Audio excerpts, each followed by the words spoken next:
Hello and welcome once again to the Yupa Organic Garden. Today I wanted to show you what we've been experimenting with here. You can see this is the power line. We have the permission from the neighbor to garden on this, and we didn't have any topsoil last fall to haul onto this to get it ready for planting. So what I did is took these two beds here and hauled all the manure from the pigs and the sheep last fall and winter. Whenever I cleaned the barn, I hauled onto these two spots here and built them up. The soil we have here is very acidic, very wet.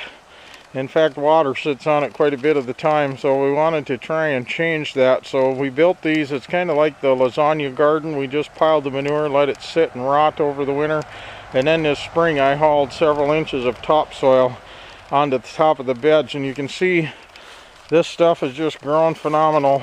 As you can tell, we got just a little gap in the woods. They probably only receive about 6 hours of direct sunlight, but we have already started eating zucchini out of here. We got some yellow ones. You can see more of them coming down in there. And our other vine stuff, winter squash and pumpkins, are starting to branch out and do really good. You can see the runners are starting to spread out, and fruit starting to form. I don't know if you can see any of it or not. There's one right down in there, several more in there. So this is a really good experiment, and we've only had to water this a couple times because all that organic matter just holds water. But we want to keep expanding the garden. We've got quite a bit of topsoil left, so what we're doing is just taking rotten hay, spreading it out along here in two nice rows, and then we'll haul topsoil on top of that, 6 to 8 inches deep. I'll take quite a few wheelbarrow loads. And I got a short one over there. I had a little extra hay, so I thought I'd use it there. I might extend that a little bit more because we got more room, and that'll give us quite a bit more planting area come next year. We'll let this sit over the winter and probably take some old rotted manure or compost and spread a couple inches on top of the topsoil we put on here to make sure we get plenty of fertility.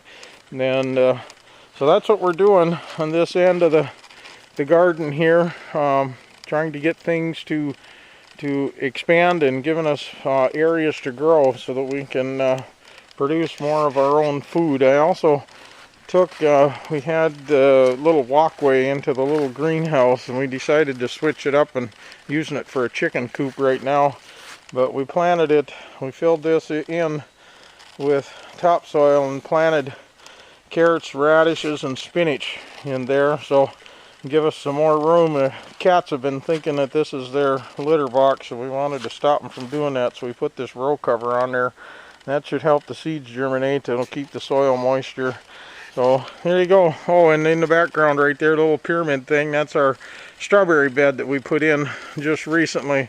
So they're growing really well, doing phenomenal in there. And once again, we're covering it up to help keep the cats and other critters out of our strawberries. So hoping that they're an ever-bearing strawberry. We might even get a few from them later this year. So that's our update here from the Yupa Organic Garden. I thank you for watching and appreciate your support, and we'll see you next time here on the Yupa Organic Garden.